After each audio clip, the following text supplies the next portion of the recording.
శ్రీ రామకృష్ణ ప్రభ ఛానల్ను చూడండి, మాసపత్రికను చదవండి. ముకుందమూర్ధ్నా ప్రణిపత్యయాచే భవంతమేకాంతమియంతమర్థం అవిస్మృతి స్వచ్చరణారవిందే భవే భవే మేస్తు భవత్ప్రసాదాత్. ఓ ముకుంద, నీకు శిరసా నమస్కరించి యాచిస్తున్నాను. నా యందు కృప చూపి నా ఈ చిన్న విన్నపమును ఆలకించు. నేను ఎన్ని జన్మలను ఎత్తినా నా మనస్సు సదా నీ పాదారవిందాలపై నిలిచి ఉండేటట్లు నన్ను అనుగ్రహించు. నేత్రాభినయం ద్వారా ఎన్నో రకాల భావ ప్రకటనలు చేయవచ్చని మన నాట్యశాస్త్రములో పేర్కొన్నారు. లలిత నేత్రములు, చలిత నేత్రములు, వలిత నేత్రములు, యాచిత నేత్రములు, ఆర్త నేత్రములు, చికిత నేత్రములు, భీత నేత్రములు మొదలైనవి. శ్రీకృష్ణుని నేత్రాల వర్ణన చాలా చిత్ర విచిత్రంగా ఉంటుంది. అతడు కళ్లతోనే అడుగుతాడు, కళ్లతోనే చెబుతాడు. శ్రీకృష్ణుని చౌర్య విశంకితములైన నేత్రములను చూసి యశోదమ్మ బెత్తం తీసుకుని అతన్ని కొట్టడానికి పరిగెడుతుంది. కృష్ణుడు రోటిపై నుండి క్రిందకు దూకి పరుగులు పెట్టాడు. ఎంతో తపస్సు చేసిన మహాయోగులు కూడా శ్రీకృష్ణుని పొందటం దుర్లభం. అలాంటిది భగవంతుడు భయంతో పారిపోతుంటే యశోద అతని వెనకాలే బెత్తం తీసుకుని పరిగెడుతున్నది. ఆహా, ఆ దృశ్యం ఎంత మనోహరమో కదా! యశోద పరిగెత్తి పరిగెత్తి అలసిపోయింది. కాని కృష్ణుడు చిక్కలేదు. అప్పుడు యశోద, ఓ అల్లరివాడా, ఈరోజు నువ్వు పాలకుండను ఎందుకు పగలగొట్టావు అని ఆయాసపడుతోన్నది. గోపాలుడు చేతులు జోడించి, అమ్మా, ముందు నువ్వు నీ చేతిలోని బెత్తం క్రింద పడవేయి అని అన్నాడు. యశోద చేతిలోని బెత్తం క్రింద పడవేసింది. వెంటనే గోపాలుడు ఆమె చేతికి చిక్కాడు. అంతవరకు యశోదకు దొరకిన గోపాలుడు బెత్తం క్రింద పడవేయగానే ఎందుకు పట్టుబడ్డాడు? యావతు జడయుక్తో న తావతు చేతనాగమః. యావతు జడయుక్తో న తావత్ చేతనాగమః.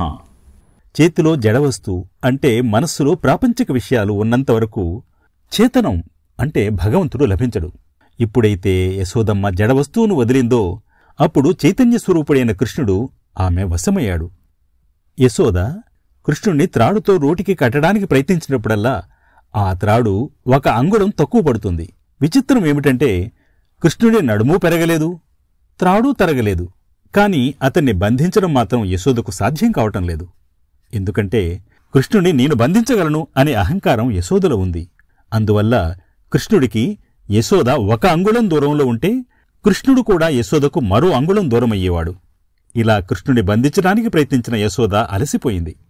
తల్లి పరిస్థితిని చూసిన కృష్ణుని హృదయం ద్రవించింది. అప్పుడు కృష్ణుడే యశోదమ్మ చేతిలో బందీ అవటానికి సిద్ధమయ్యాడు. కృపయాసీతు స్వబంధనే. భగవంతుడు భక్తుని చేతిలో బందీ అవ్వాలంటే ఆయన కృపలేనిదే సాధ్యం కాదు. అహంకార మమకారాలు తొలగినప్పుడే భగవంతుడు భక్తుని హృదయంలో బందీ అవుతాడు. ఒకసారి గోపాలురు శ్రీకృష్ణునితో వనవిహారం చేస్తున్నారు. యోగులు ఏ భగవంతుని చరణధూళి కోసం జన్మజన్మలు తపస్సు చేస్తున్నారో అలాంటి భగవంతునితో కలిసి గోపబాలురు ఆడుకుంటున్నారు. ఆ గోపబాలుర సౌభాగ్యం ఏమని వర్ణించగలం? గోపబాలురు ఆహ్లాదకరమైన వాతావరణంలో ఆనందంగా ఆడుకుంటున్న సమయంలో అఘాసురుడు అజగిర రూపం ధరించాడు. గోపబాలురు ఆ కొండ చిలువను చూసి బృందావనంలో ఇదేదో విశేష ప్రదేశంలా ఉందని తలచి చప్పట్లు కొడుతూ నవ్వుతూ దాని నోట్లోకి ప్రవేశించారు.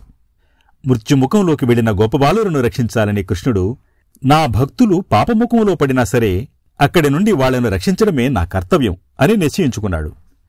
అప్పుడు కృష్ణుడు అజగిర రూపంలో ఉన్న ఆ అసురుడి నోటిలోనికి ప్రవేశించి అతన్ని సంహరించి గోపబాలురితో సహా బయటకు వచ్చాడు. వెంటనే అజగర శరీరం నుండి ఒక జ్యోతి బయటికి వచ్చి కృష్ణునిలో లీనమైంది. అఘాసురుడి ఘట్టం నుండి మనం గ్రహించాల్సింది ఏమిటంటే, పాపాత్ముడైన వాడింటికి భక్తుడు వెళ్లాడంటే అతన్ని కాపాడటానికి భగవంతుడు కూడా అతని వెంటే వెళతాడు. అలా భగవంతుడే స్వయంగా వెళ్లాడంటే అతని చరణస్పర్శ వల్ల ఎంతటి పాపాత్ముడైనా పునీతుడై ముక్తిని పొందుతాడు.